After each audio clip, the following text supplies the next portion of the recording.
Welcome to this episode of the Talent Forge. And today we've got a special guest, Matthew Fornaro. Welcome to the show, Matthew. Thanks for having me, Jay. Now, Matthew, you are a unique guest so far on the Talent Forge. You come in with a legal background, and we know that a lot of organizations, have legal training. And well, we're going to dig into that. But why don't you tell the audience a little bit about yourself and how you got into this talent development space? Sure. So I am a licensed attorney down here in South Florida. I'm also licensed in DC, and my focus of my practice is helping small and medium-sized business with their legal needs, whether it's litigation, transactional, whatever it happens to be. And as part of that panacea of what I do for my clients, part of that intersects with talent development. Now, I'm thinking about this. And Matthew, let me tell you, I've been in a lot of organizations, and when somebody says, "Hey, we have this training on this legal issue, and it's going to be a 1 hour training or a 2 hour training or whatever else," I generally don't hear a whole lot of "woohoo, I can't wait to get to this." So, Yeah. talk me through how do you approach that? Because, and whether it's in the legal profession, whether it's in accounting, whether it's in leadership, there's going to always be audience members that are going to be interested, audience members not. How do you manage that process when you're giving those types of talks or coaching?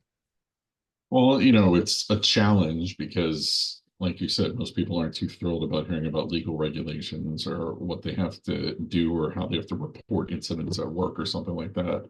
So, but I mean, the information is required and necessary. In some cases, you actually have to tell your employees in a organized format. One of the things I like to do is if I have to come in and give a presentation on something like that, I mean, I try to keep it interesting, and have as many, moving parts and stuff to keep people's interest. I have like a PowerPoint, and I try to make it interactive by having question and answer session. And I try to have good examples of real things that have happened that are interesting that people would find like, wow, I can't believe that's an actual real thing. And then another thing is that, as part of my representation of, the business, I mean, one of the things I always say is that the business has to have, I don't care if it's just you in a desk in a cubicle somewhere or whatever, you have to have an employee or manual or an operating manual for your business to have all your rules and all your things in one space so that objectively there's no question as to what your obligations are and what your duties are as an employee and what your responsibilities are and what applies to you and what doesn't apply to you. So I like to also have like that in place, and then we can go through the book. Do you have any questions? I hope you read it ahead of time because I asked you to. I'll answer all your questions. Let's go over it. So those are the kind of things I try to do to keep it interesting. Obviously, no matter what you do, there's always going to be people who don't pay attention because they're on their phone or they're sleeping or whatever it is they may do, but it helps the majority of the people. And then I always let them, I mean, if they have questions or whatever, they can contact their management or their HR people, or if it's cool with the company, they can contact me directly with their follow-up questions, or their superiors can contact me. So I try to keep it interactive like that. Yeah, and I can imagine, when we're thinking about legal issues, there's so many different things, whether you're a small business owner, whether you're a big corporation, there's so many different things that can potentially get you into hot water. So there's no small lack, and a lot of people I'm sure think of things like sexual harassment or safety or systems or processes, et cetera, all the fairness.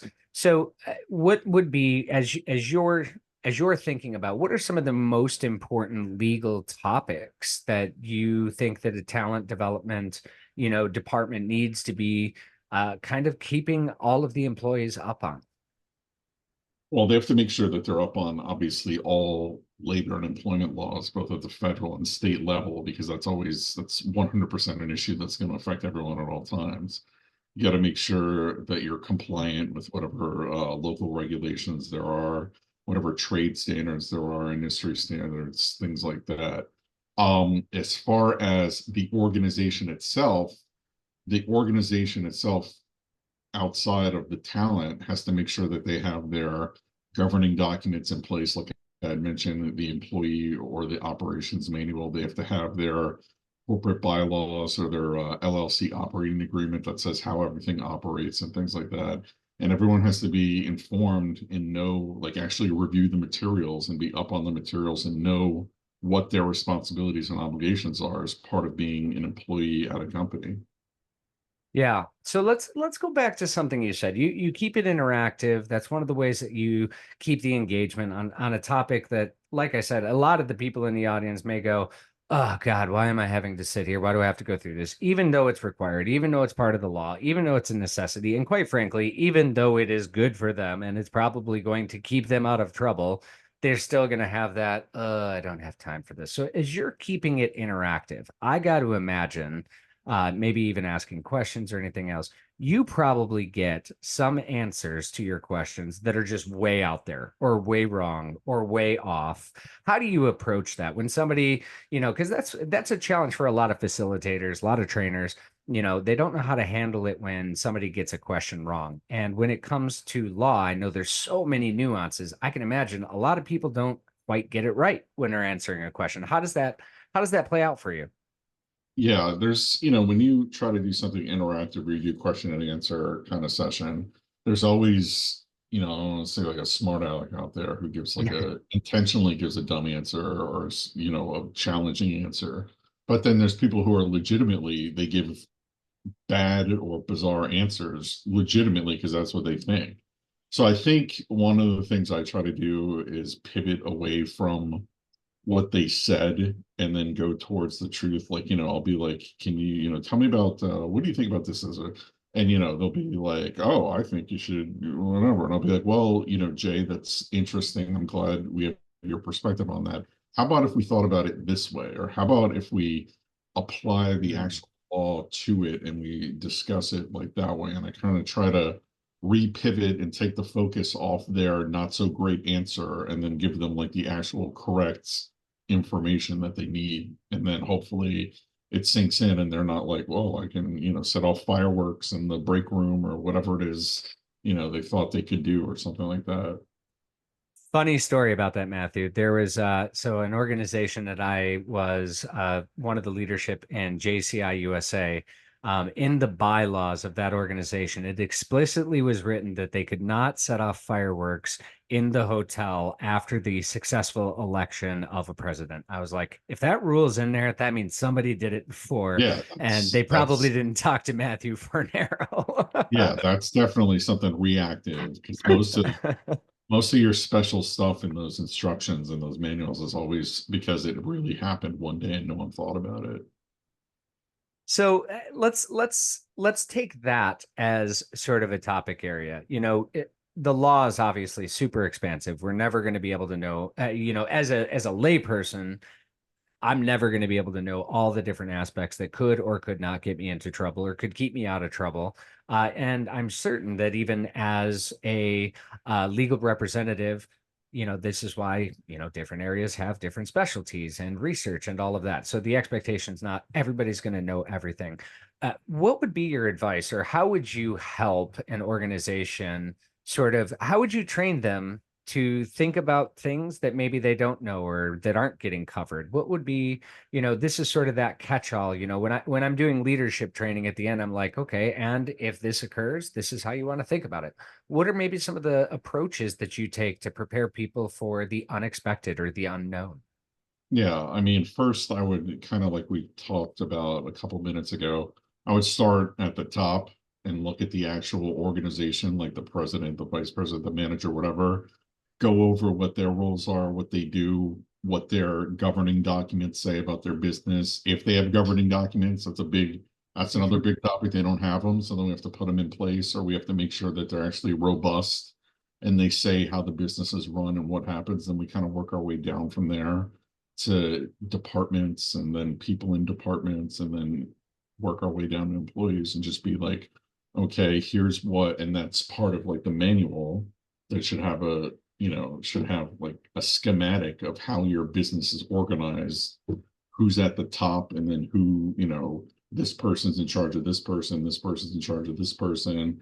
And then, if you have a problem, here's your HR person, or here's your whatever person, and here's the format that you take problems to, and here's the format on how those problems are objectively and uniformly addressed and resolved, as opposed to, like capriciously or subjectively or something like that, and just go through the whole thing from top to bottom. And I mean, that's as time consuming and as much of, a pain as it is. I mean, that's how it's got to be done in order to do it correctly. Because if you don't do that holistic approach and you leave something for chance, then it's gonna happen. And then you wasted your time by doing all the stuff on the top, because down here it's chaos and no one knows what's going on. So that's why you got to make sure from the top to the bottom, everyone knows what the rules are, everyone knows how to play by the rules, and everyone knows what the solutions are if there's issues.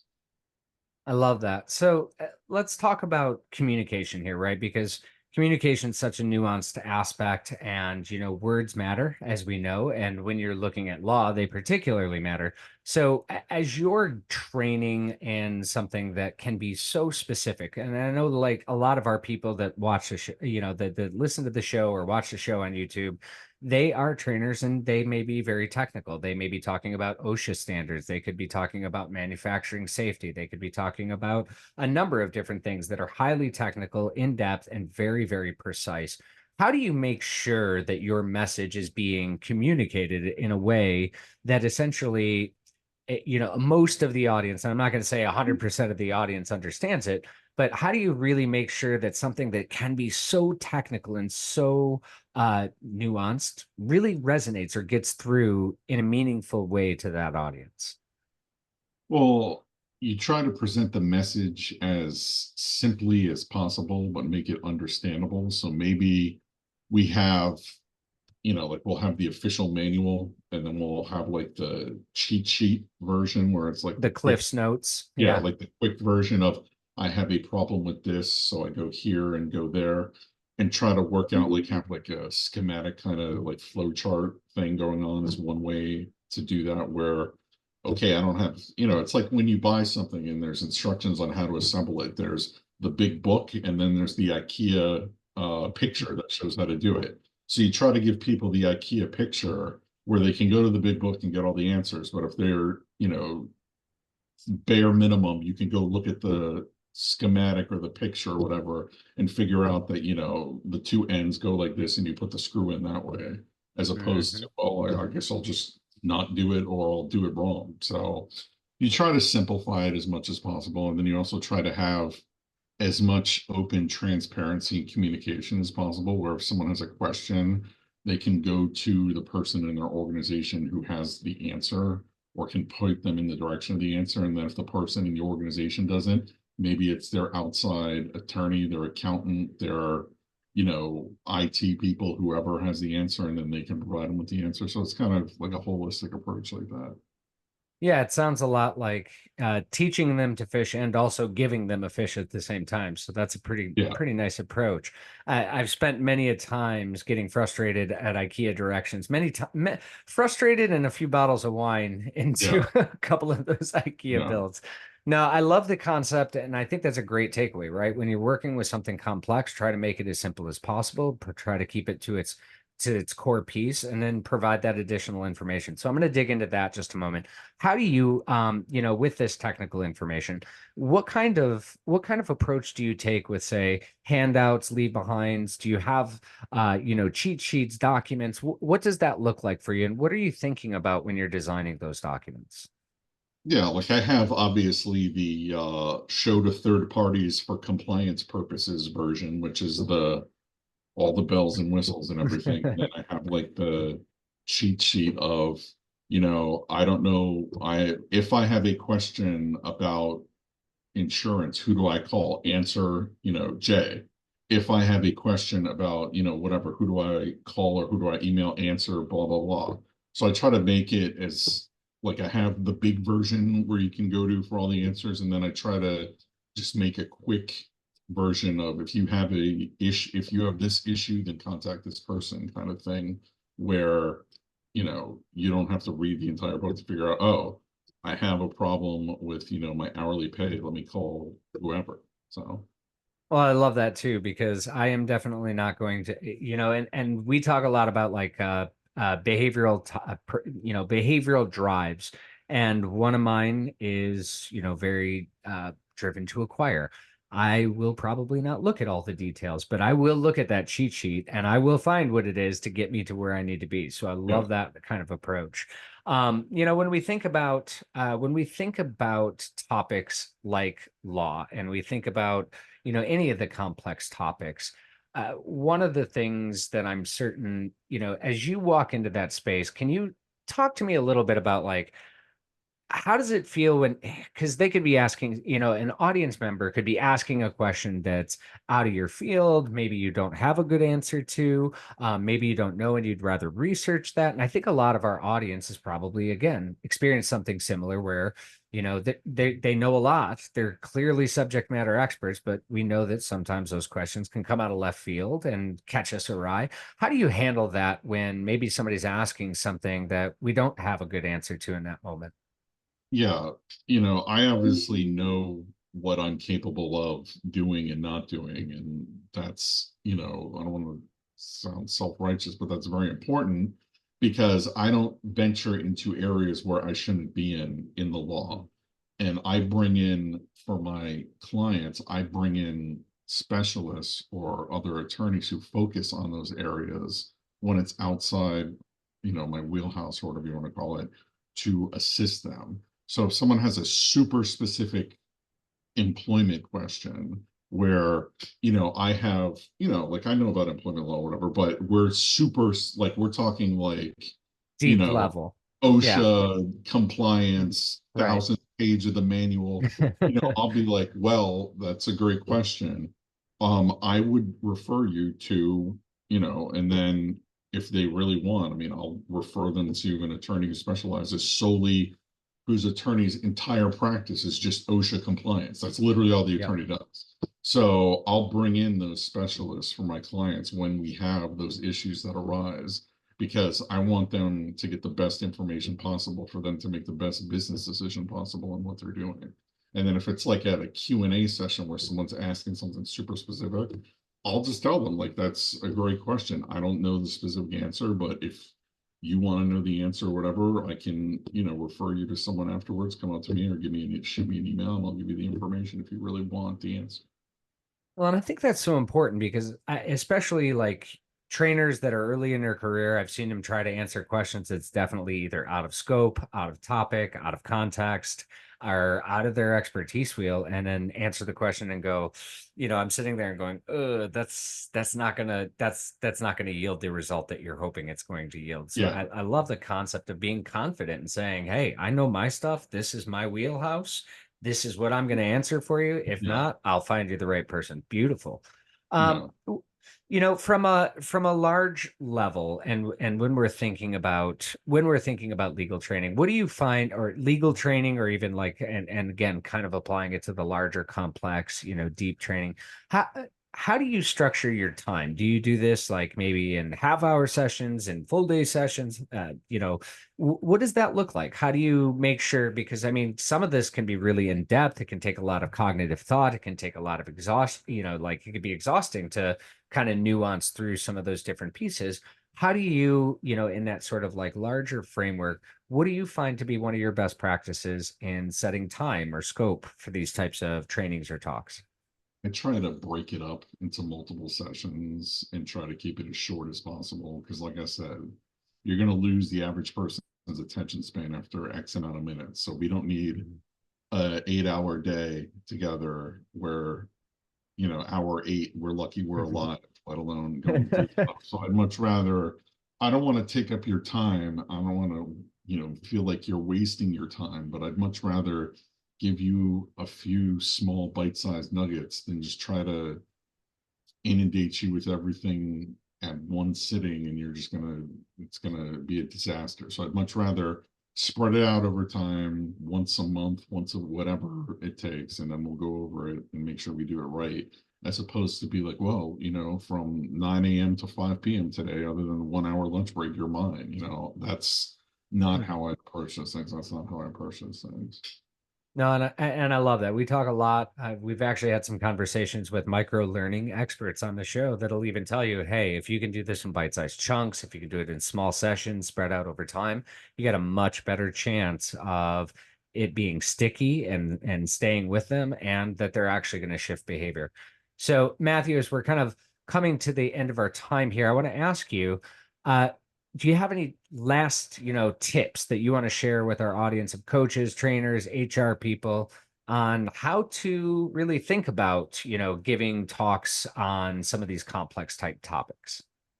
Yeah, I mean, just keep it as, first of all, have your written materials. You don't want to wing it. You don't want to do whatever.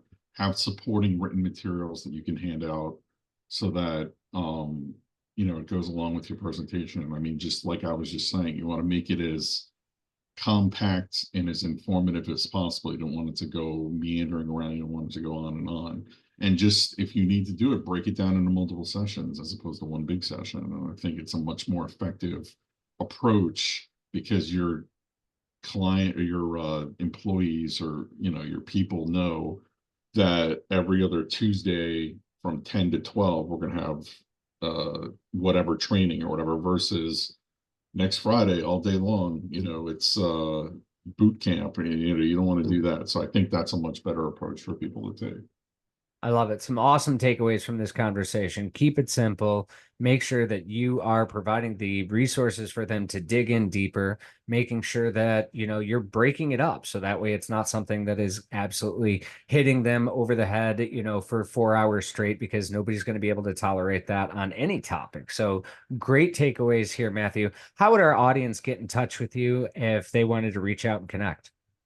Sure. So the best way to get in touch with me is to go to my website, which is fornarolegal.com, which is my last name, Fornaro legal.com. And that has the links to all my social media. I'm on all social media. It's got all my contact information. It's got my videos that pretty much answer a lot of business law questions. It's got my blogs that answer even more business law questions. And then it's got links to other podcasts and things like that. So it's pretty informative at this point for you to be able to answer a lot of your initial questions. And then if not, just contact me. Incredible. Thank you, Matthew, so much for your insights on the show, on the Talent Forge. We really appreciate you being with us today. All right. Thank you for having me, Jay. I had a good time. Awesome. And thank you, audience, for listening. Stay tuned for the next episode. Take care.